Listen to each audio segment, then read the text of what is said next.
Loué soit Jésus-Christ et avant avec Marie. Bonne et sainte journée à vous tous, chers enfants, dans les 5 heures de Jésus et de Marie, et dans le cœur très chaste de Saint Joseph.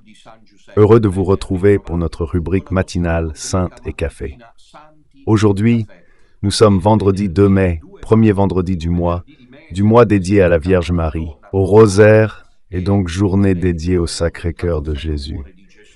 Et surtout, je dirais, aujourd'hui, c'est la fête liturgique de Saint Athanase, patriarche d'Alexandrie, et grand, infatigable, solitaire, défenseur de la foi chrétienne contre l'hérésie arienne au IVe siècle. Ce matin, frère Célestin a prononcé l'homélie avec des pics d'audience significatifs. C'est incroyable comme cette œuvre de Radio Domina progresse. Nous sommes dans une situation incroyable du point de vue structurel. Et pourtant, ce qui est vraiment incroyable, c'est que nous avons comme un réseau extrêmement puissant. Ce matin, il y avait 700 personnes en direct pour la messe. Ce sont des chiffres importants, parce que c'est une messe en semaine. Messe en semaine, un jour de semaine, même si aujourd'hui on dirait en plus lundi, parce que je ne sais pas si ça vous arrive. À chaque fois, un désarroi existentiel. C'est 25 avril, 1er mai. Tu crois toujours que c'est lundi alors qu'on est vendredi. Donc la messe quotidienne est suivie. On y participe en nombre significatif, ce que Télépadre Pio et TV 2000 ne font pas souvent, ne le font pas. Il y a Radio Domina Nostra, et ceux-là, les ennemis, observent ces choses. C'est là que se trouve la victoire. 700 personnes ce matin pour la messe de Frère Celestino. Tu sais, ce n'est pas dimanche, ce n'est pas la fête Dieu, ce n'est pas Pâques, c'est simplement, entre guillemets, un vendredi, un premier vendredi du mois, le 2 mai, 700 personnes à la messe de Frère Celestino à 8 heures. Et tu sais, 700 personnes remplissent une cathédrale un jour de semaine. Une chapelle virtuelle. Frère Celestino, ce matin, a parlé de la mission, pour ainsi dire, impossible de Saint Athanase, dont le nom est déjà un nomen omen. Athanase veut dire en grec « immortel ». Vraiment, Dieu a choisi pour lui ce nom-là. Ses parents immortels, vraiment immortels. Saint Athanase. Toute l'Église, à partir du moment où il est inspiré, et jusqu'à aujourd'hui, je le dis avec émotion, elle est redevable à Saint Athanase. Ce n'est pas un apôtre, mais c'est comme s'il faisait partie du collège des 12 apôtres, tant il est important. Il a sauvé non pas l'Église, qui était encore d'ailleurs indivise, dans le sens où il n'y avait pas le schisme d'Orient, il a sauvé le christianisme tout seul. Et c'était tellement un problème qu'il se réunissait sur ordre de l'empereur. Les pauvres évêques, apostats, maudits comme ils le sont aujourd'hui, et il faisait des synodes et des conciles dans lesquels ressortait la condamnation d'Athanase, qui au contraire disait la vérité. Nous déclarons que l'évêque patriarche d'Alexandrie, Athanase, est l'auteur de divisions dans l'Église. Il provoque la confusion dans le corps mystique de l'Antéchrist. Une chose intéressante a été que les papes qui se sont succédés, parce qu'il a vécu longtemps, ils ne l'ont jamais condamné, officiellement. J'ai écrit un livre à ce sujet, ce matin, si je ne m'en souvenais pas, je vous inviterai à le lire. Vous le trouverez disponible sur Radio Domina Domini. J'ai écrit 2 ou 3 romans, ils sont vraiment là. Moi, ce n'est pas des apologétiques ou des controverses. Mais quand tu écris le roman, la Cota Rosa ressort. La Cota Rose. Aujourd'hui, nous sommes dans un nouvel endroit. Ça tourne ici, ça tourne là, chez les sœurs, chez les frères, chez les prêtres, chez les séminaristes. Et il y a toujours des images sacrées. Le lieu change, mais l'atmosphère ne change pas. Le milieu, comme diraient les Français. Ce livre s'intitule « Le roman que j'ai écrit sur Saint Athanase, le lion d'Alexandrie ». C'est un roman historique sur sa vie que je vous invite à lire parce que cela vous permet de vous faire une idée avec 2 résultats. Le premier résultat, c'est que ça a été un homme, vraiment un lion. Pensez que 2 évêques comme les prêtres du Sodalizio, c'est quelque chose qui se reproduit. Par exemple, vous voyez que les prêtres qui se sont associés à ce stomato ont eux aussi été excommuniés. Réduit à l'état laïque, il paie un prix pour avoir décidé de partager le combat de Don Minutella. Nous y sommes. Une dame m'a appelé, je ne sais plus d'où, Maat, je crois du Veneto, qui disait père. Je pense que Bergoglio lui a tout de suite donné 2 excommunications, parce qu'il a senti que c'était elle, la véritable ennemie, le vrai problème. Et il me semble qu'au bout du compte, jusqu'à présent, nous pouvons toujours espérer. Vous savez qu'aujourd'hui, je reparlerai du conclave et de ces choses-là. Nous pouvons encore espérer. Il y a un noyau dur du petit reste qui ne veut rien savoir. Tu te trompes, Don Minutella, de parler du conclave parce qu'il n'en sort rien. Mais moi, je le sais, ça, mais je ne me trompe pas d'en parler. Vous verrez combien de nouvelles personnes viendront. Maintenant, procédons avec ordre. Le premier résultat du roman a été de montrer la grandeur de cet homme, et le second, l'héritage qu'il laisse. Ce qu'il a affronté est un enseignement pour nous. Ils lui ont fait, regardez, ils voulaient le tuer, ils voulaient l'empoisonner, ils ont commis des attentats contre lui. Ils l'ont isolé, ils ont dit qu'il avait mis une femme enceinte, et à cette époque, il n'y avait pas l'ADN. Vous avez vu que maintenant, ils ne peuvent plus utiliser cette manœuvre. Tant mieux. Qui sait combien d'enfants j'aurais été le père un peu partout dans le monde. Si le test ADN Break Time n'avait pas existé, ça m'a sauvé. Celui-là m'a sauvé. Il serait encore là à parler, autre chose que séquestrer les femmes, les mettre enceintes. Mais comme cette arme, grâce à Dieu, ne peut plus être utilisée, alors là-dessus, ils se sont calmés. Grâce à Dieu. Je ne suis pas père, au sens biologique. À Athanase, ils ont dit qu'il avait mis une femme enceinte, celle-ci ensuite sur son lit de mort parce qu'elle est tombée malade. Lisez le roman. Elle s'est repentie, elle a demandé pardon. Et puis un évêque, ils ont dit que c'était lui qui avait tué un évêque arien. Athanase signifie immortel en grec, véritablement immortel, Saint Athanase. Toute l'Église, depuis son inspiration jusqu'à aujourd'hui, tout le bassin méditerranéen l'avait désigné, lui, Athanase, comme l'ennemi, pas Arius, qui pourtant avait été condamné. Ce sont ces choses mystérieuses, chers enfants, le mysterium iniquitatis, le mal. Nous devons patienter. Hier, à la petite Nazareth, pendant que nous célébrions la messe, nous avions à côté la villa. Il y a une villa entièrement illégale, complètement illégale, construite en pleine nuit, à la hâte. Je n'ai pas peur de dire ces choses, c'est la colère qui te prend. Mais il y a la justice divine. Ils mettent la musique à fond qui fait ça. Dès que ceux qui étaient là savent que des séminaristes, je leur avais dit, dès que nous aurons fini de célébrer, ils finissent aussi. Oh, incroyable, Hit Misae, c'est vrai ou pas? La musique est terminée, tellement que je suis ensuite sorti dehors, et avec tout le monde, j'ai dit, crions en avant avec Marie, ou je vous salue Marie, quelque chose comme ça, parce que le diable n'arrête pas de déranger. Il faut rester là, patient, avec le chapelet à la main, et continuer. Mais Saint Athanase, cependant, a eu des protections que nous n'avons pas. Donc nous avons surmonté. Saint Athanase, parce que Saint Athanase avait le pape. Saint Jules, le pape qui le protégea, le fit venir à Rome, voulut le connaître, l'écouta, et il comprit que c'était un homme de Dieu qui criait la vérité. Et donc il ne pouvait pas faire énormément, mais en tout cas, il n'y eut pas de condamnation de l'évêque de Rome, ce qui n'est pas négligeable pour cette époque-là. Là. Et puis, il eut le soutien et l'appui des moines du désert, en particulier. Regarde le nom. Saint Antoine l'abbé qui était ami, Edmerter, et il eut ces 2 soutiens. Mais la Vierge Marie à elle seule les surpasse tous. Pour nous, nous n'avons pas le pape parce qu'il n'y en a pas. Nous n'avons pas les moines parce que les moines, on ne comprend pas très bien. Qu'est-ce qui fiche les moines de clôture? Mais ils ne s'en rendent pas compte, regardez. C'est un moment incroyable. Mais ils ne se rendent pas compte de l'hérésie des religieuses cloîtrées. Laissons de côté le fait que ce sont des femmes. Ce n'est pas un aspect péjoratif. Je veux dire, elles ne sont pas appelées à devenir des protagonistes, à moins qu'il n'y ait parmi elles une Catherine. De Sienne, non? Mais les hommes... À moi, Burke, vous vous souvenez, il m'avait demandé d'aller m'enfermer dans un couvent, dans un monastère. Le cardinal Burke, qui entre maintenant en conclave. Va t'enfermer dans un monastère et prie. Christ, je me souviens que... Ils ont pensé qu'ils m'avaient appelé pour faire de moi un évêque. J'en étais convaincu. Mais Athanase, si vous lisez le livre, vous vous en rendez compte. Le roman que j'ai écrit, vous pouvez le demander au secrétariat. Athanase en eut quelques-uns. même en dehors du pape, qui ne pouvaient pas être touchés,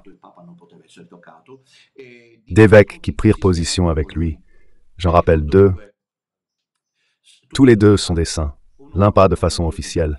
Saint Eusèbe de Versailles était évêque de Versailles dans le Piémont.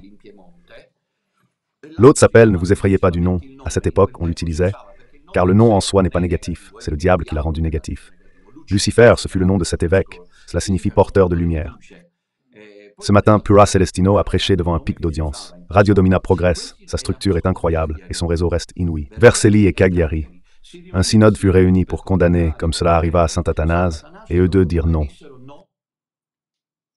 Athanas a raison. Imaginez-vous cet homme tout seul ce qu'il a dû endurer. Athanas dit la vérité. Vous savez ce qui s'est passé? Ces deux évêques, tous les deux, ont été, du fait d'avoir défendu Athanas, qui ont été destitués et envoyés en exil. Christ, donc vraiment, mais lui, il ne nous l'a pas rendu pendant environ 40 ans. Je ne sais pas si vous connaissez. Qu'est-ce que le martyrologe? Le martyrologe, c'est que chaque matin, l'Église de Rome te dit qui sont les saints, toi. Elle le dit la veille. Et hier, quand il annonçait aujourd'hui la mémoire de saint Athanase, il disait ceci. Saint Athanas. Et il y a cette phrase qui n'est utilisée que pour lui pendant toute l'année, avec des milliers de saints, des martyrs, il y a toutes sortes de saints, mais seulement pour saint Athanase. Le martyrologe romain écrit ainsi, « Tout le monde s'est ligué contre lui. » C'est cela qui me frappe, il ne s'est pas rendu, qui sait à quel moment. Lui, il vivait seul parce qu'ensuite il luttait. Qui sait combien de tourments cet homme-là? Mais c'est un pilier de l'Église, c'est le docteur de l'Église, parce qu'il a aussi écrit des textes. Nous l'invoquons parce que la période historique n'est pas moins problématique que la sienne, au contraire, comme il a été dit ce matin. Très bien, frère Célestin. Tout ce qu'il a fait, saint Athanase, nous sommes en train de le revivre à notre époque, d'une manière encore, voire même pire. Pourquoi? Parce qu'aujourd'hui, l'hérésie breaking part de la chair de pierre, depuis la chair de la vérité. Et ici, nous n'inventons rien, nous. Vous vous souvenez de la prière intégrale du pape Léon XIII, qui dans la version complète de la prière dit cette chose-là, qui ensuite a été supprimée parce qu'elle était trop embarrassante. C'est le pape, il avait vu notre époque, là où le Seigneur a placé la chair de la vérité. Où est la chair de la vérité? À Rome. Là, les ennemis ont placé l'abomination de la désolation. C'est Bergoglio, l'abomination de la désolation. Et maintenant, toute la clique fait tout pour, comme je vais vous le dire dans un instant, pour mener à bien la destruction de là. Là-bas, ils se disputent comme vous ne pouvez pas l'imaginer. Parce que le projet est, comme disent ces paladins de Satan, poursuivre ce qui est le changement du pape François, c'est désormais une direction. On ne revient pas en arrière. Ils ont déjà annoncé que le conclave ne durerait pas plus de 3 jours. Pourquoi? Ou bien parce qu'ils ont peur que d'autres ne soient pas d'accord. Parce qu'il semblerait qu'il y ait un couple de cardinaux bergoyens de la première nomination qui ne soient pas très convaincus. Par exemple, moi. Hier soir, j'ai été atteint par une nouvelle retentissante. Je l'ai annoncée en direct, qui est passée un peu inaperçue alors qu'elle est retentissante. Quand j'ai été excommunié, je l'ai dit hier soir et je me permets de le redire, cela m'est arrivé ici, à la maison. Le 18 novembre, 4 prêtres sont venus, 2 de Cinisi où je vis et 2 de Palerme, pour me notifier l'excommunication avec un véritable chantage. Peut-être que je ne l'ai jamais raconté. Tu es encore à temps, reconnaît le pape François Alessandro. Oubliez ça. Lui n'est pas le pape. Signe, m'ont-ils dit. J'ai signé mes 2 excommunications, acte unique dans l'histoire. Unique. L'Église, depuis combien de temps existe-t-elle? 2000 ans? Même à saint Athanase, je n'ai pas vu ça. Et ce n'est pas une blague. 2 excommunications dans le même acte. Cela n'est jamais arrivé. C'était le pape François miséricordieux qui avait... Chiens enragés. Écoute un peu. Et qui est-ce qui dit ça? De la Sicile. De Palerme. Mais qui est-ce? Prenez note, qui est-ce ici? Et tout de suite, détruisez-le. 2 excommunications. Pourquoi disais-je cela? Parce que lorsque j'ai apposé ma signature, j'ai vu celle du cardinal exécuteur de l'acte, un malheureux encore pire que Bergoglio.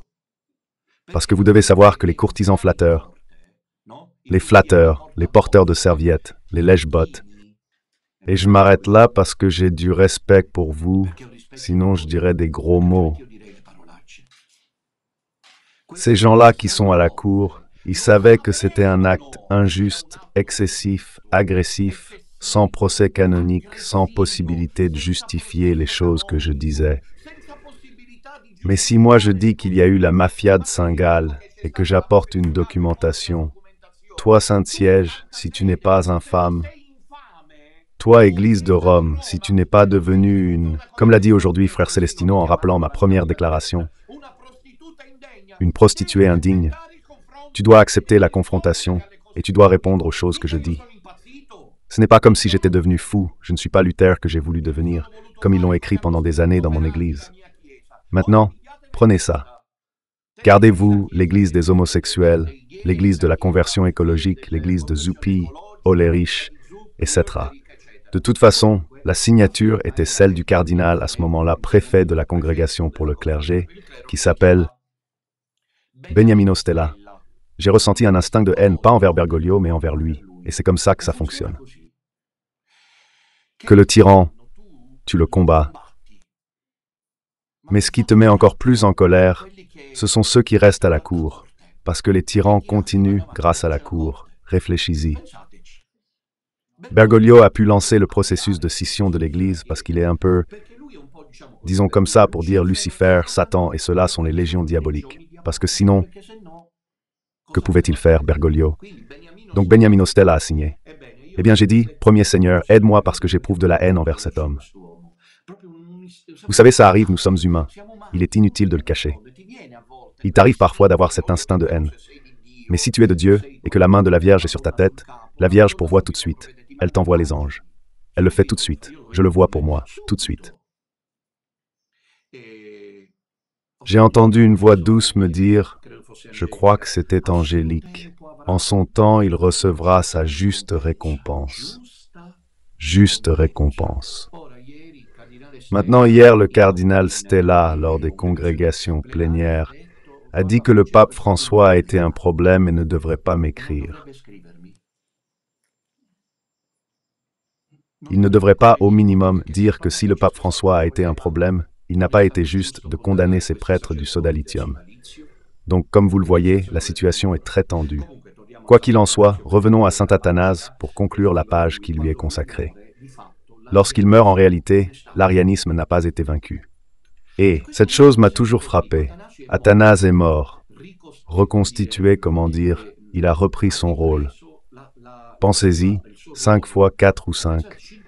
Si je ne me trompe pas, il est allé en exil, vous vous rendez compte? 4 ou 5 fois en exil. Pourtant, dans les dernières années de sa vie, il a pu revenir à Alexandrie, qui est une grande, encore aujourd'hui, ville du littoral nord de l'Égypte, qui donne sur la Méditerranée. Belle ville, Alexandrie. Peu de gens le savent. Il faudrait la visiter, même si elle est fondamentalement musulmane, parce qu'il y a les dépouilles mortelles de saint Athanase et de saint Antoine Abbé. Peu de gens le savent, mais il faudrait aller à Alexandrie. Il y a ces 2 grands saints, le premier moine du désert et le grand saint Athanase. Ils sont enterrés là-bas, à Alexandrie. Il est revenu pour ces dernières années. Les toutes dernières vraiment sereines. Les gens, lui mourra serein. L'arianisme n'était pas anéanti, bien au contraire. Je ne sais pas si vous le savez, lui meurt, et cela continuera encore pendant environ 250 ans, l'arianisme, avant d'être complètement éradiqué. Parce que, mes chers enfants, j'aimerais que vous vous prépariez à cela. Ici, nous sommes en présence de quelque chose d'analogue. C'est une imposture. C'est un cocktail d'hérésie. Ce n'en est pas une seule. Celle d'Arius était la pire, et elle reste la pire. Je ne sais pas si jusqu'à présent vous arrivez à me suivre. Nous sommes du matin. Faites ces choses le soir. J'ai compris qu'il vaut mieux aborder les sujets exigeants le matin. Ce sont parfois de véritables leçons d'histoire. Je disais que l'arianisme est la pire hérésie qui existe, rappelez-vous-en. Il ne peut pas y en avoir une pire. Même si d'autres sont apparus au fil des siècles, ceux qui ont nié la présence réelle de Jésus dans l'Eucharistie, ceux qui ont nié la conception virginale de Marie, ceux qui ont nié l'infaillibilité du pape ex cathedra, il y a eu tant d'hérésies au cours des siècles, mais aucune ne surpasse celle d'Arius. Aujourd'hui, c'est la Sainte Athanase. L'arianisme est la pire des hérésies. Arius était un prêtre de Libye, près de l'Égypte, qui était très doué pour parler, mais d'après ce qu'on raconte, extrêmement laide. Trapt, brun. Mais quand elle ouvrait la bouche, elle ensorcelait les gens. Dans l'erreur, cependant, comme Bergoglio. Et pas de télé. Mais Satan trouve toujours ses moyens, parce que l'Empire l'a soutenu, puis l'Église l'a condamné, rien de plus. Incroyable, l'Église n'a pas vécu. Aujourd'hui, oui. Aujourd'hui, c'est la nouvelle. Mais avant aujourd'hui, l'Église n'a jamais vécu rien de plus.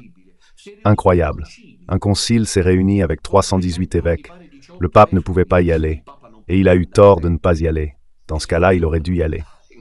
Parce qu'on ne se rend pas compte du rôle de l'évêque de Rome. Parce que Rome est de ce côté-ci. Nicée et Alexandrie, l'Égypte est ici. Alors c'était les deux mondes. Il ne se rendit pas compte de l'importance, donc il envoya quelqu'un, mais il aurait dû y aller lui-même, vu l'importance de ce concile. D'ailleurs, cette année marque l'anniversaire 325, 2025. Tu comprends? 1700 ans, il était prévu que Bergoglio aille célébrer là-bas à Nicée. On ne comprend pas bien quoi. Revenons à nous. Un concile se réunit pour déclarer que Arius est hérétique.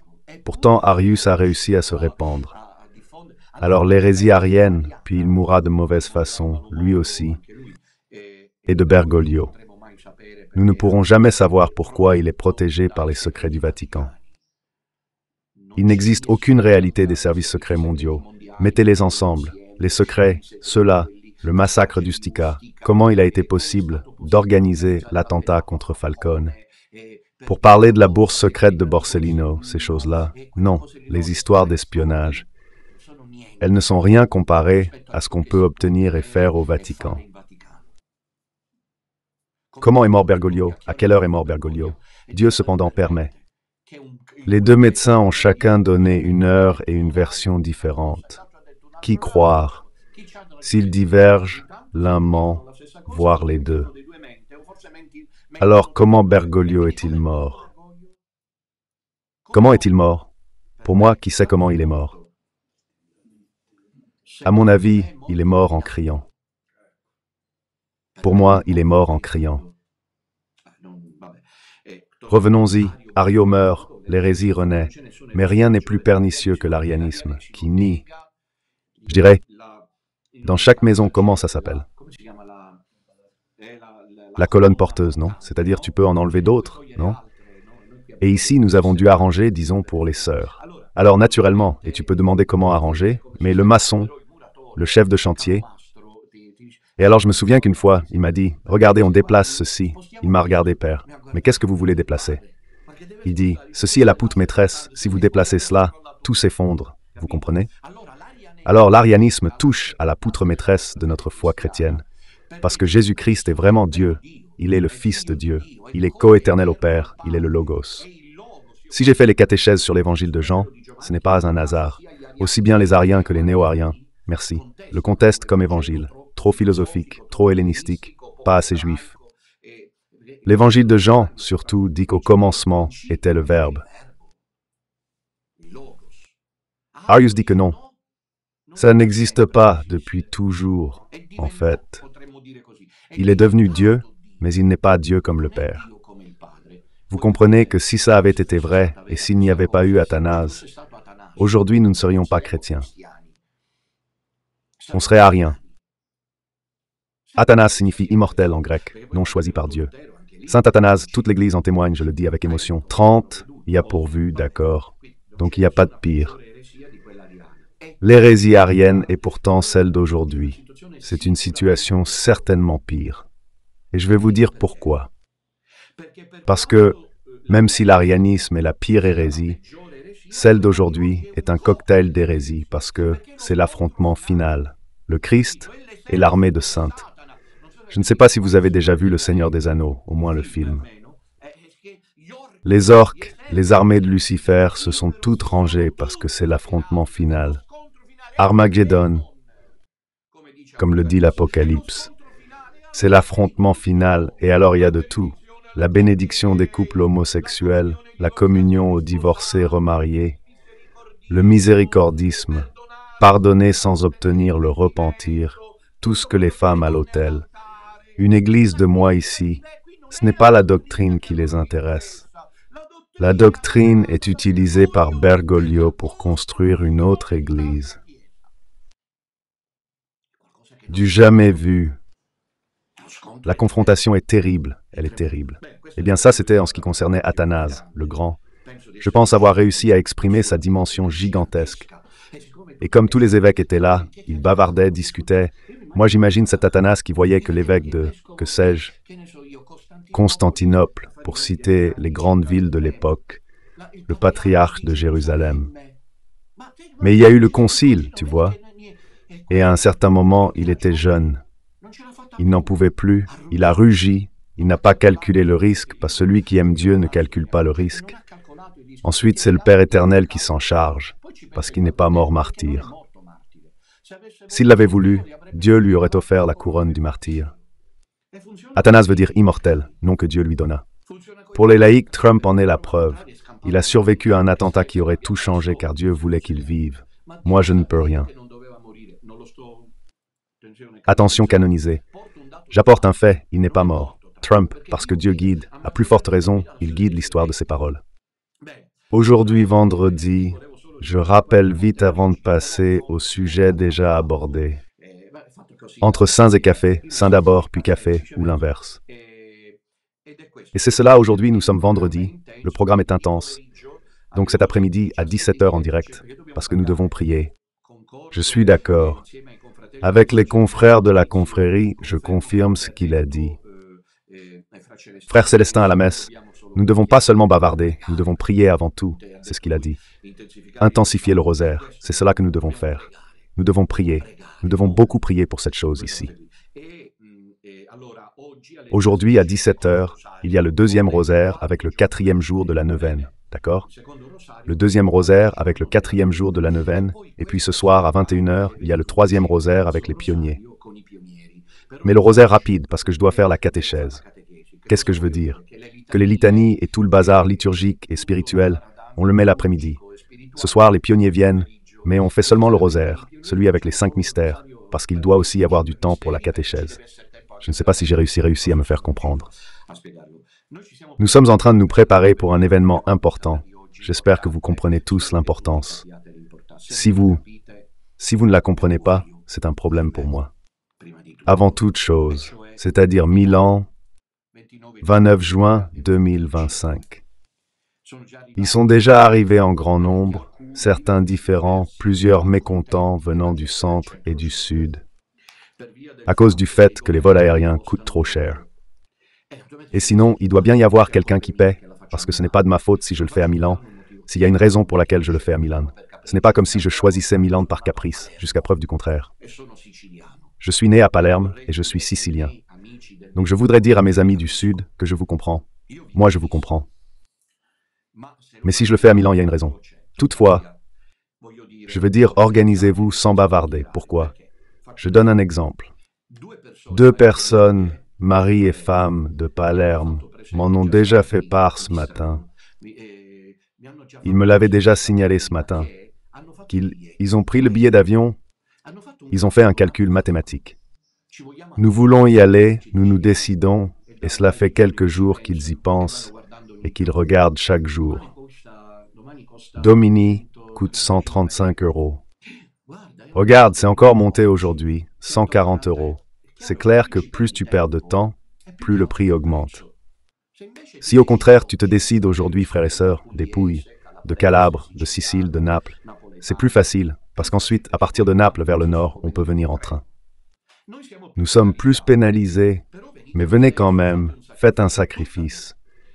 Cependant, puisque Don Minutella doit avoir le foie, celui de Saint Athanase, le mien est vraiment un foie d'éléphant.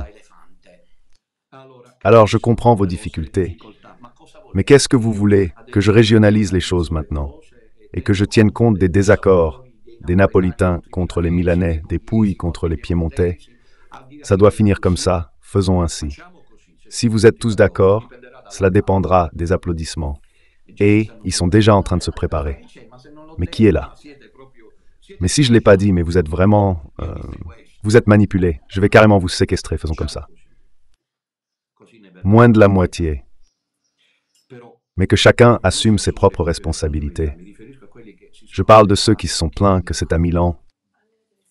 Faisons ainsi. La rencontre à Milan reste comme le Rassemblement national. D'accord. Le 29 juin à 14 heures. Elle durera exactement de 14 heures à 18 heures. Exactement de 14 heures à 18 heures. Pour permettre à ceux qui doivent reprendre l'avion dans la journée, ce qui coûte moins cher.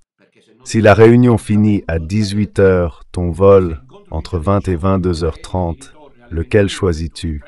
Sinon, tu passeras la nuit. On t'explique après. Compris? Il faut du temps pour rentrer. Donc le contre-rassemblement national pendant la fête de Saint-Pierre et de Saint-Paul, fête romaine. Rome, Félix, le pape, les clés. Je ne sais pas si du côté de Siaka cela se fait, mais ici on en offre, on en achète dans les pâtisseries, mais peut-être pas chez vous. Et en effet, parce que c'est vraiment palermitain. Mais c'est intéressant, c'est une belle tradition. Dans les pâtisseries palermitaines, le 29 juin, ils préparent un gros biscuit de pâte sablée en forme de clé. Oui, avec tout le... Au-dessus, comment ça s'appelle ce truc? Avec ce sucre, avec différentes couleurs, c'est en l'honneur de Saint-Pierre. Tu as compris? Les palermitains? C'est pas qu'il y a peut-être un pendant entre Palerme et Rome, mais tu veux voir? Mais c'est quoi ce truc? De fou. Pourtant, donc nous le faisons.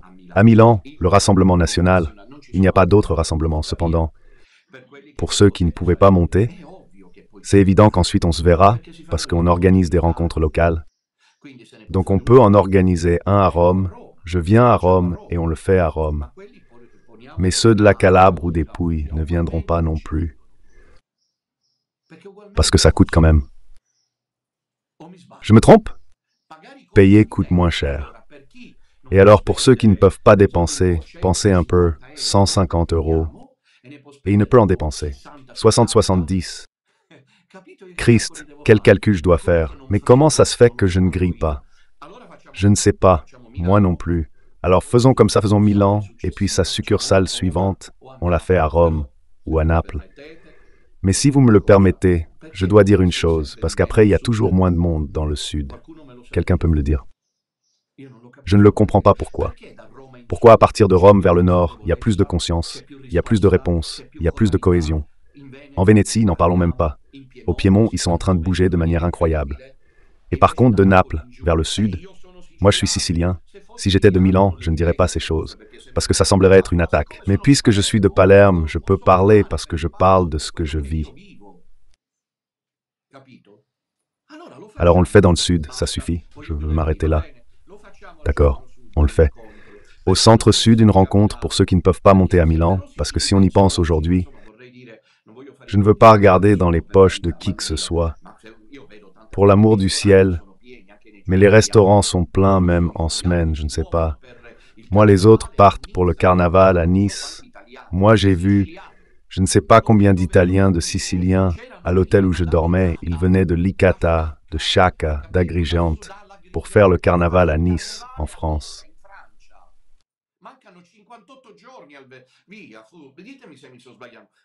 Il reste 58 jours avant le rassemblement de Milan. On ne peut pas prendre un billet aujourd'hui pourtant. Parce que c'est clair que si tu discutes et tu bavardes, lundi ça te coûte le double. Et plus tu perds de temps, alors pourquoi Dominis est là? Il l'anticipe de 58 jours avant. Mais pour rendre service, parce que moi je n'y crois pas. Je suis désolé, oui, il y a des cas extrêmes, je le sais. Ce n'est pas Pâques, juste un premier vendredi, entre guillemets. Le 2 mai, 700 fidèles à la messe de Frère Célestin à 8 heures.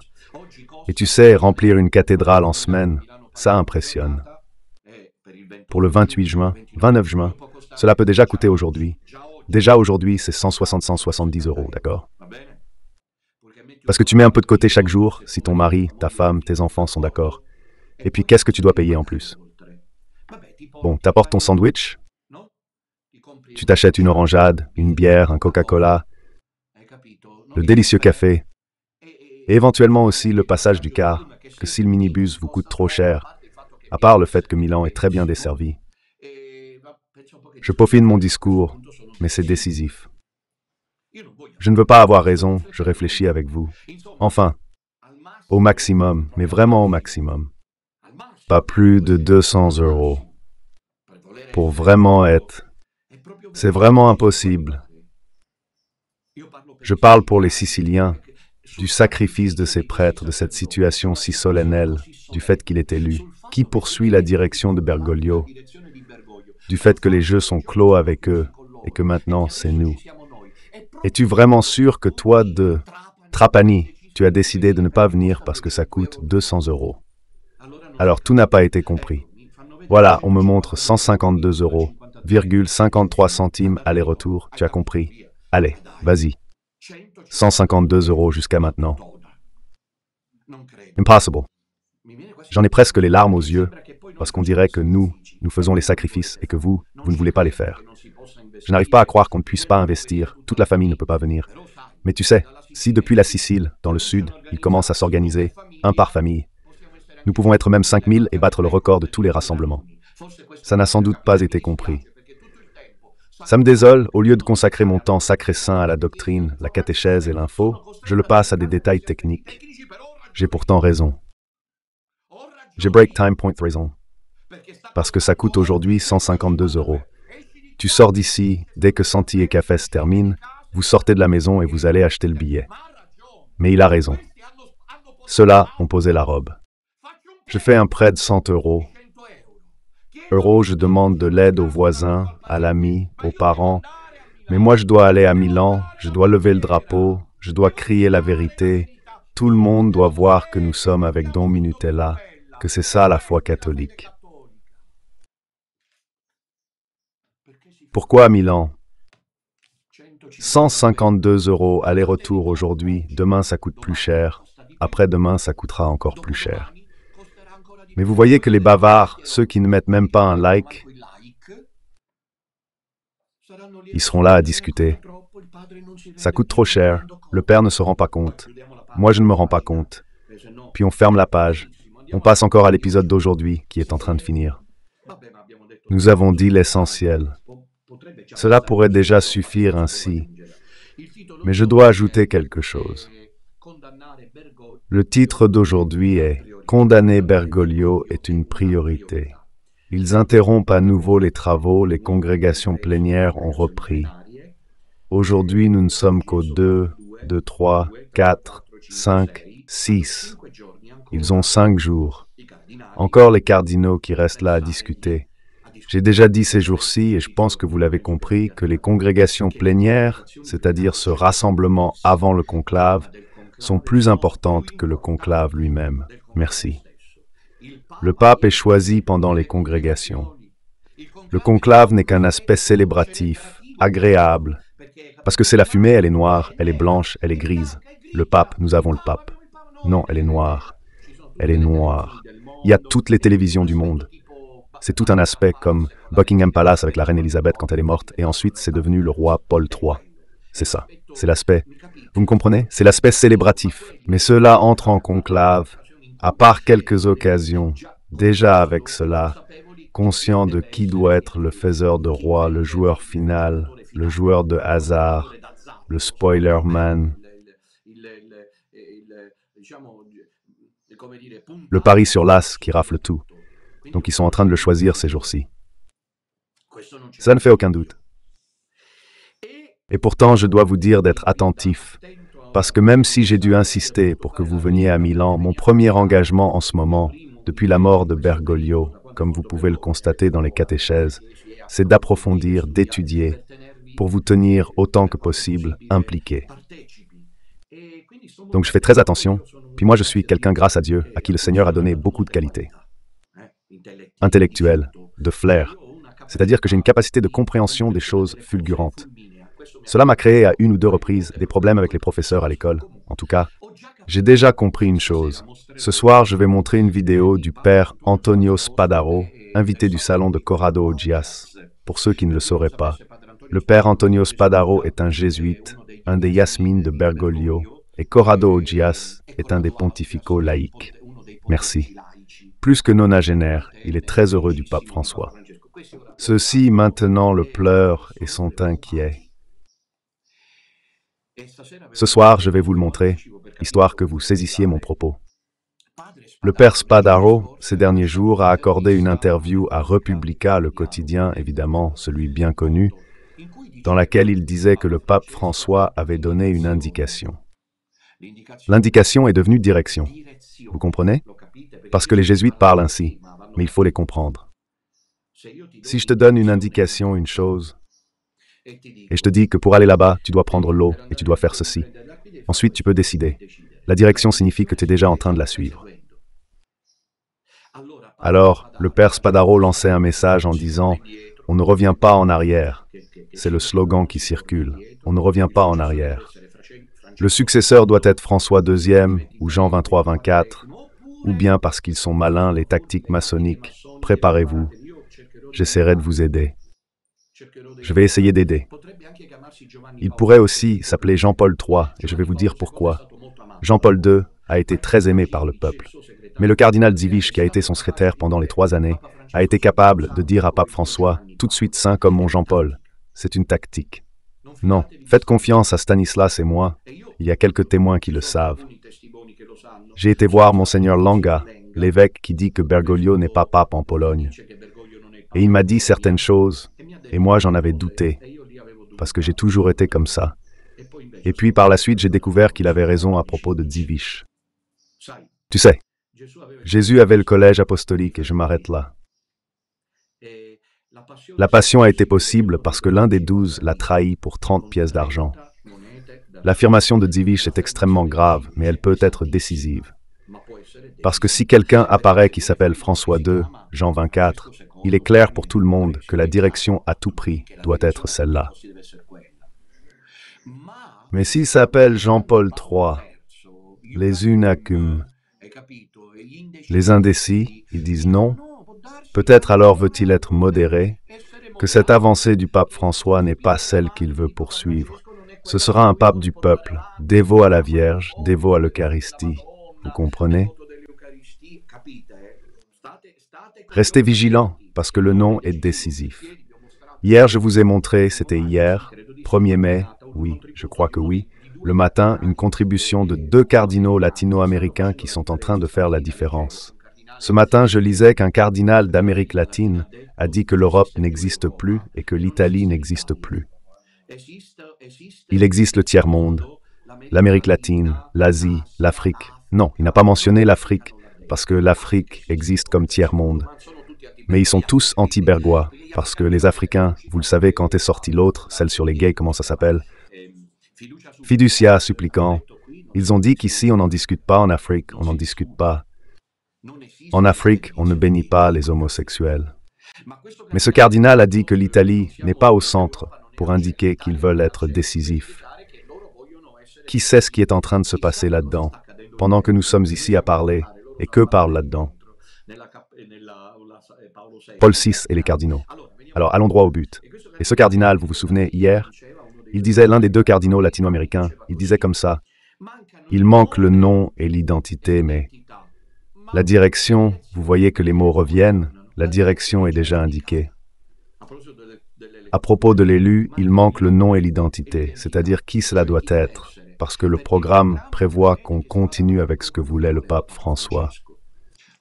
Maintenant, le problème, cependant, c'est que, apparemment par rapport aux déclarations des jours précédents, par exemple celle du père Spadaro, lui et d'autres, maintenant, ils commencent à montrer, faites bien attention. Ces padarans bergogliens, qui jusqu'à présent étaient certains de l'élection d'un hyper-bergoglien, commencent à manifester plus qu'un certain nervosité.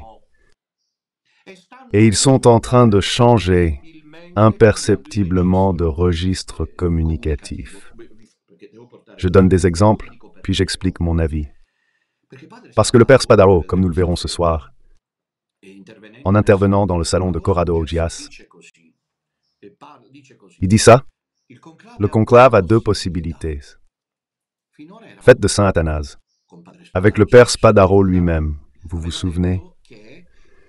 Il avait dit que la seule direction, c'est celle du pape François, n'est-ce pas? Par contre, hier soir, il a dit que maintenant les possibilités sont deux.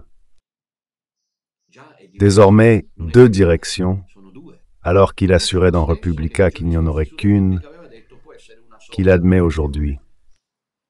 Je vous le montre ce soir. Après le rosaire avec les pionniers, qu'est-ce que ça signifie? Lui, il dit, Père Spadaro, il dit deux choses, et il dit comme ça. Ou c'est un congrès de Vienne, vous savez, pour ceux qui connaissent l'histoire, 1815, il me semble. Après la défaite de Napoléon, Napoléon avait tout tenu en main. C'était l'empire à répandre d'en haut. Des Alpes aux pyramides, vous vous souvenez par cœur? Des Alpes aux pyramides et les fuseaux comme immobiles de pieuse mémoire, donnez le mortier, épine, demeura la dépouille en mémoire. Orba de Tamouor, Napoléon, après la défaite de Waterloo et l'exil à Sainte-Hélène. Sainte-Hélène, oui, Sainte-Hélène, il me semble. Oui, Sainte-Hélène, je demande confirmation à l'historien. Mais moi aussi, j'ai une bonne mémoire, grâce à Dieu. Et quand il meurt, Napoléon, quand la défaite avec Waterloo se termine, où Napoléon perd contre les Anglais et les Prussiens, l'équilibre géopolitique change.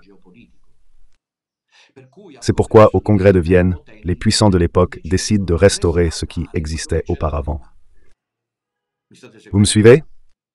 Ce qui existait auparavant, plus ou moins avant Napoléon. Quand Napoléon est arrivé, cela a été la débandade des structures. Il y a eu Napoléon, nous l'avons supporté, il a été le commandant, un tyran, un chef, un empereur, il est mort, ou bien il a perdu.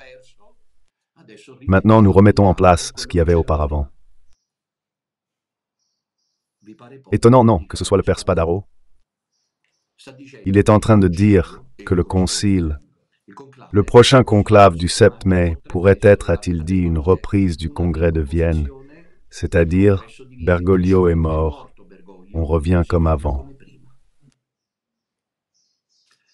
S'il vous plaît, je le dis aux têtes les plus brûlantes du petit reste, et il n'y en a pas une plus brûlante que la mienne.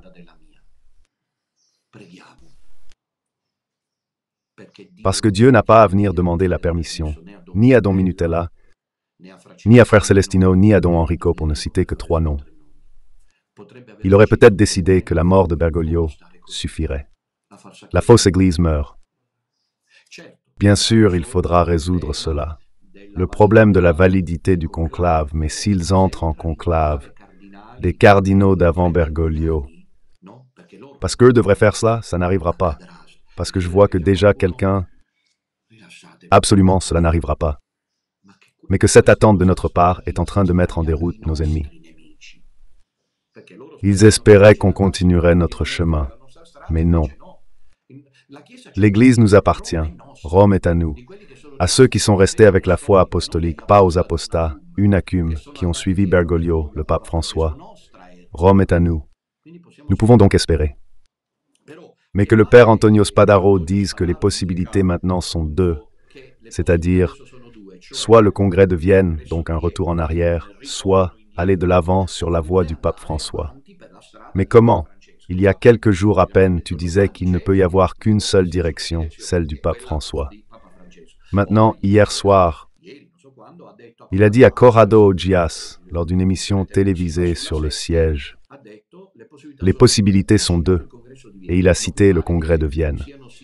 Ne trouvez-vous pas que ce sont des signes d'une certaine nervosité de la part des troupes bergogliennes? Ne trouvez-vous pas? Parce que je vais vous dire pourquoi. Je ne suis pas un expert en franc-maçonnerie et je n'ai jamais eu envie de le devenir. Une fois, certaines stations de radio m'ont contacté pour m'interviewer. J'ai accepté. À peine ils ont raccroché, qu'ils m'ont envoyé le programme des questions. Voilà, tu as dit la franc-maçonnerie. J'ai décliné l'invitation, j'ai dit « Excusez-moi, je ne suis pas un journaliste ni un écrivain de scoop, demandez à quelqu'un de compétent, moi je suis un prêtre. » J'ai refusé la franc-maçonnerie, mais j'en ai retenu une chose. Comme pour tous les phénomènes humains, la franc-maçonnerie n'est pas un monolithe. C'est pas une seule couleur. Jusqu'à présent, il y a eu la franc-maçonnerie dominante, celle bergoglienne, rouge. Du côté gauche, mais d'après ce que j'ai compris, il existe aussi, au sein de l'Église, une autre forme de franc-maçonnerie que nous appelons la noire, c'est-à-dire celle de droite, conservatrice, restauratrice. Veux-tu voir si Dieu permet que ces troupes bas faites, elles s'affrontent entre elles? C'est possible. D'après les faits, pourquoi les cardinaux ne parlent-ils pas? Pâques, 700 fidèles vendredi. Cette difficulté apparaîtrait. Et quelques autres signes. Pourquoi? Parce qu'il y a Trump à la Maison-Blanche. Vous voyez comme c'est Dieu qui guide l'histoire? Faites-moi confiance. S'il y avait encore eu Biden, qui a été contraint de se retirer à cause d'un vieillissement précoce, qui lui permet ça? Et s'il avait gagné, Kamala Harris? Bonne nuit, musiciens. Pas besoin de congrégation générale, ils éliraient direct le pape. Donald Trump pourrait devenir pape. Des images circulent sur les vidéos, circulent quelques images de Donald Trump. Nous avons un pape, et puisque sa devise était « Amusons-nous un peu parce que nous le méritons ». Un peu, et puisque sa devise en américain était « Great America, make again », alors il se présenterait en disant « Great Rome,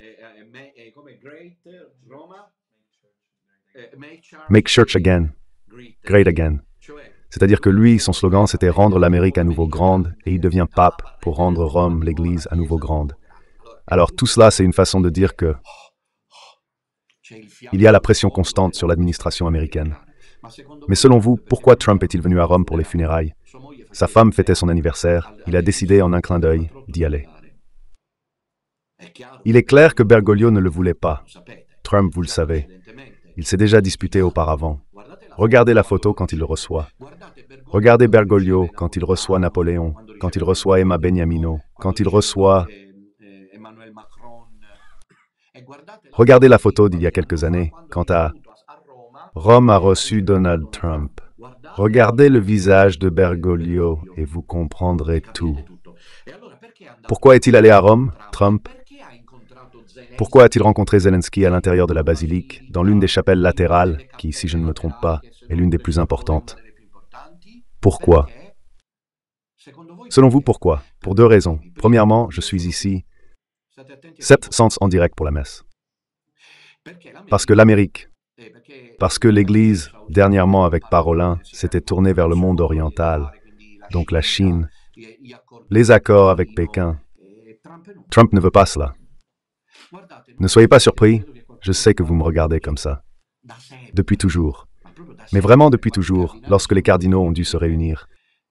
Ou en tout cas, on s'est réunis quand c'était le peuple qui élisait pour dire la vérité ou non. Puis il y a eu le conclave avec les cardinaux. Et là, les pressions politiques des puissants de la terre, aujourd'hui Trump, hier, Joseph Ier d'Autriche, vous comprenez? C'est-à-dire que ce sont toujours les puissants de la terre qui ont exercé des pressions. Ils ont envoyé des signaux pour dire « Faites attention à ne pas voter ». Quelqu'un qui s'y oppose. Et Trump, sans aucun doute, a dit « Faites attention à qui vous votez, qu'il n'y ait pas un autre comme Bergoglio qui s'oppose à vous, sinon il m'embête. » 700 en semaine, rare. Ils ne peuvent l'ignorer. Et cela est tellement vrai que c'est sacré. Nouvelle dans les journaux, je n'invente rien. Le président de la République française a réuni les cardinaux francophones pour dire « Choisissez-vous un candidat, parce qu'ici nous devons y arriver, nous. » Donc, ça montre que c'est possible. Mais la priorité absolue au conclave, selon moi, c'est avant tout, pas au conclave, tout de suite après, avec l'élu, mais tout de suite. Supposons qu'il soit élu. Début du sept, 8 et 9, moi je pense le 9, vendredi 9 mai, il devrait y avoir le nouveau, qu'il se montre. Christ, il pourrait y avoir des rebondissements, c'est-à-dire qu'il ne se montre plus à la loggia. Ça dépend de qui est élu, parce que maintenant, ils ont décidé avec Bergoglio de détruire le protocole. Dommage, même là, ils sont des barbares parce que le protocole doit être respecté. C'est beau, c'est pas comme si le roi d'Angleterre décidait à un moment de changer d'avis, qu'il ne se montre plus à Buckingham Palace parce que les temps changent. C'est Bergoglio qui était comme ça pour ses affaires. Mais il est beau de respecter le protocole. Un pape doit aussi avoir l'humilité de mourir à lui-même pour respecter le protocole. Devenir pape m'empêcherait de parler ainsi. C'est évident, je mourrais comme Don Minutella et je deviendrais pape, je ne sais pas qui. Vous me comprenez? Je ne peux pas devenir pape et parler comme ça ou agir comme ça. Je ne peux plus le faire, malheureusement. Mais si je deviens pape, je comprends tout le poids que cela représente. Le pondus amoris et potestatis de l'évêque de Rome qui t'impose de respecter.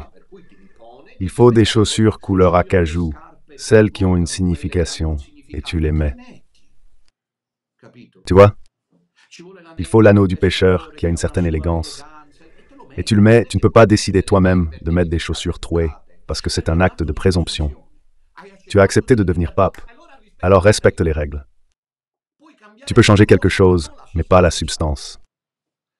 Donc je n'exclus pas que, avec l'arrivée du nouveau, il ne se montre plus depuis la loggia de Saint-Pierre. Il le fera peut-être, mais il pourrait décider de se montrer, que sais-je, depuis le bar là, celui de la Via della Conciliazione, il y en a. Un grand, il s'installe là pour prendre son café et dit « Je suis le nouveau pape ». Aujourd'hui c'est possible, vous riez, mais attention, ce ne sont pas des choses tirées par les cheveux, parce qu'une fois que tu as lancé massivement, diaboliquement, le processus de démolition de l'identité du pape, c'est là où Bergoglio a le mieux réussi, parce que cela lui venait spontanément de détruire la solennité du pontife romain. Il l'a détruite. Pourra-t-on jamais risquer le prochain? Moi je le ferai. Mais le prochain pape, si j'étais élu, moi je le ferais. Mais est-ce que le prochain pape pourra jamais oser porter des chaussures acajou? Moi je les remettrais en disant non, en faisant comprendre que mon prédécesseur a eu tort de mettre cette chose noire comme ça. Quoi? Pour plaire aux gens? Ça c'est du populisme. Tu n'es pas le pape pour plaire aux gens. Tu es le pape pour affermir tes frères dans la foi, pas pour faire le populiste. L'Église prévoit que tu mettes la mosette rouge, celle à l'hermine rouge, qui est élégante et solennelle, mais tu ne la mets pas parce que tu es riche. Wojtyla, vous le savez, il était respecté, et pourtant il était assez décontracté, mais il respectait les signes. Pourtant, Sœur, celle qui s'occupait de lui, comment s'appelle-t-elle? Sœur Tobiana raconte des détails. Je les ai lus, par exemple, j'en cite deux. Jean-Paul II, Sœur Tobiana, comme il ne voulait jamais changer, il ne voulait jamais qu'on achète des maillots neufs. Tu sais, l'usage, l'usure, et donc le tissu finit par se déchirer. Alors, Sœur Tobiana était obligée, d'après ce qu'elle racontait, de lui en acheter des nouvelles. Mais pour ne pas qu'il s'en rende compte, elle faisait quelques accros sur le neuf et les lui recousait, de façon à ce que le tissu soit au moins frais, propre et neuf, parce que lui ne voulait pas les changer. Et puis Tobiana, quand il fallait que le pape change de chaussures, il disait aux cardinaux, « N'allez pas demander audience au pape.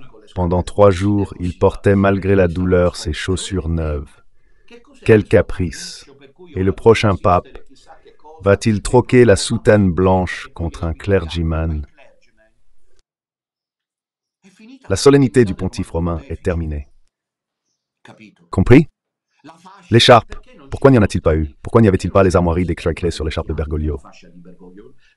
Le seul qui avait l'écharpe blanche sans les clés. Le pape doit mettre... Alors ça veut dire que c'était pas le pape, il a fait comprendre de toutes les manières. Il doit mettre les clés. Maintenant, ça peut arriver. On peut s'attendre à ce que le pape apparaisse en clergyman, peut-être avec la chemise déboutonnée, parce qu'on est déjà au mois de mai, tu comprends? Et qu'au lieu de dire « Loué soit Jésus-Christ », il annonce les programmes de ce soir sur Rai 1. Pourquoi celui-là a dit « Frères Célestins et Sœurs, bonsoir ». Mais c'est quoi Frères Célestins et Sœurs? Bonsoir? Bonsoir. Il y a la plus haute autorité morale du christianisme et donc de la planète. Le vicaire de Jésus-Christ sur terre se présente en disant « Bonsoir ». Il fallait l'envoyer au diable. Et quelqu'un l'a fait tout de suite. Mais quelle bonne soirée, que je m'en souviens. Ensuite, j'ai raconté que, puisque je fréquentais le Père Amorth, j'étais à Rome et je suis allé lui rendre visite et je disais toujours bonsoir. Mais je disais bonsoir par respect. Ensuite, il a toujours été loué. Cette fois-là, je n'aurais jamais dû le dire. Père Amorth, quelle bonne soirée. On dit que Jésus-Christ soit loué. Il visait Bergoglio puis m'a attaqué. Ça arrive. Ça arrive souvent. Ou alors, la première chose que l'élu doit faire, même s'il se montrait en clergyman. Je parle de façon absurde, rassurez-vous, nous suivons notre chemin. Actuellement, je n'aurais pas déjà organisé le rassemblement pour Milan. Il y a des gens qui ne réfléchissent pas, mais alors Minutella, que fait-il? Il veut revenir en arrière. Mais quel idiot tu es, tu ne comprends pas que c'est une stratégie. Je n'organiserai pas le rassemblement à Milan sans être sûr d'un vrai changement. Tu imagines qu'on y aille pour se faire balader. Le pape viendrait, mais ne dirait pas plus qu'il n'a dit ce matin, frère Célestin. Qu'aurait-il à ajouter? Elle se penche et dit « Loué soit Jésus-Christ ». Chers frères et sœurs, moi je dirais « chers enfants », car le pape est père. Frères, oui, mais surtout père. Quel bonheur que le pape nous appelle « mes enfants ». Pas frères et sœurs. Quoi qu'il en soit, chers frères et sœurs, voici donc que les seigneurs cardinaux, merci, ont choisi le nouveau évêque de Rome, le successeur de Saint-Pierre sur la chaire de la vérité. Et toutes ces choses-là. Par conséquent, nous annonçons que le conclave a déjà décidé de condamner l'hérésie du soi-disant pape François et d'ouvrir une enquête, une investigation. Parce que beaucoup de choses font croire que Bergoglio n'était pas le pape. Maintenant, viens, viens. Et le nouveau pape dit maintenant, viens, viens. Viens donc Minutella, montre-toi. Salut avec moi. Tu piges? Le nouveau pape doit les éliminer tout de suite. Frère Célestin l'a dit ce matin. Moi, je le dis en rigolant parce que je m'ennuie. On n'a rien fait de mal. Nous avons crié la vérité. Nous avons gardé la foi apostolique. Au contraire, je crois que tout cela n'arrivera pas. Avec quelque chose de pire. Voilà pourquoi je vous attends à Milan. C'est parce que c'est là que la rencontre fait la différence. Quelque chose de pire peut arriver. Faites bien attention. Change la forme, mais la substance ne change pas. Où sommes-nous? Les Siciliens en majorité contre les pèlerins toscans. Nous connaissons eux aussi tous, nous connaissons le roman du Guépard. 700 fidèles en semaine. Tout changer pour que rien ne change. Attention, car parmi les deux options, la troisième est la plus diabolique. Faire croire aux masses, parce qu'il y en a tant qui sont mécontents du pape François, qu'il change. Et donc on présente aussi le rodé, Jésus-Christ, avec la robe blanche, l'hermine, l'étole, la croix pectorale, même les chaussures en moka. Voilà l'autre option par rapport à celle dont je vous parlais il y a peu. Celle-là pourrait nous dérouter. Pourquoi?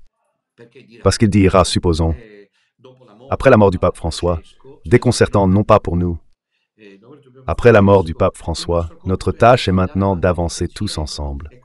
Et donc un pape qui, dès le premier mois, recoue les déchirures, qui parle avec modération, qui se montre tout entier pieux, dévot et saint.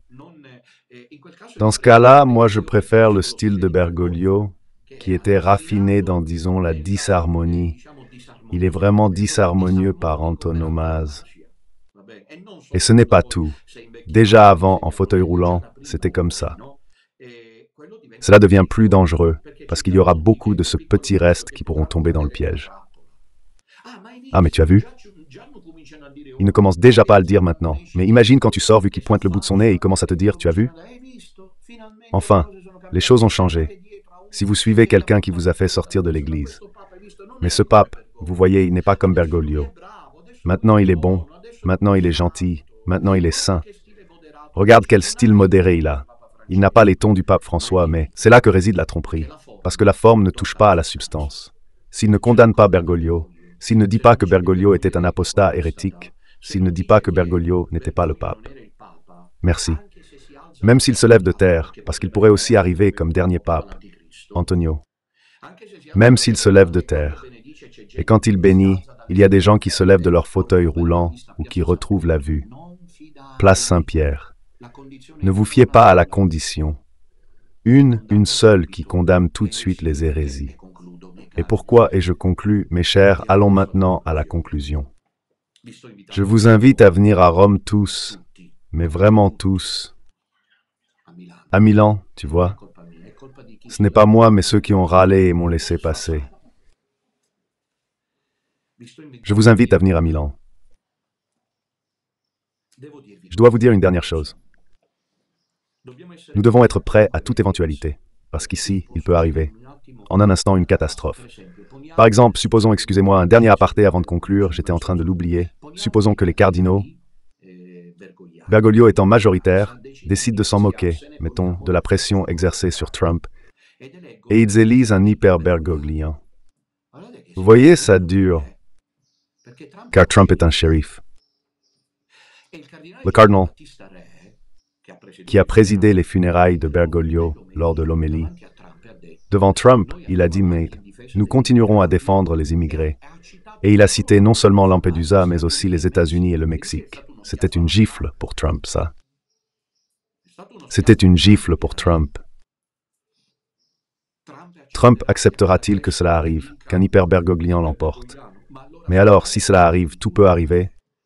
Parce que si elles sont sérieuses, les prémices ne sont pas bonnes. Mais si elles l'étaient vraiment, elles iraient jusqu'au bout avec un ou deux cardinaux, comme par exemple Müller, qui a dit, le cardinal Müller. L'allemand Müller a dit, « Si l'on ne fait pas la clarté sur Amoris, Laetitia et Fiducia supplicans, on élit un successeur de cette ligne avec le cardinal Müller.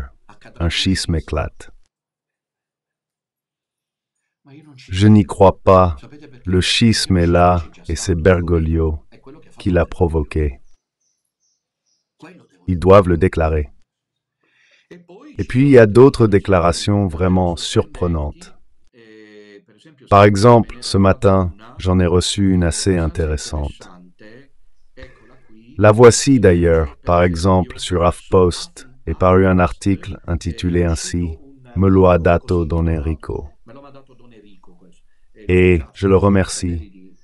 Il a chargé les frères, sauf Célestin, hors réseaux sociaux, de m'informer sur d'autres sujets.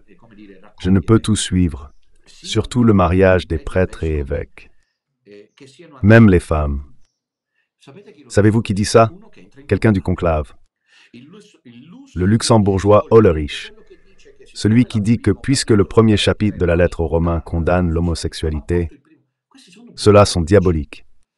On enlève le premier chapitre de la lettre aux Romains parce qu'il te déplaît, et on ne garde de la parole de Dieu que ce qu'on aime.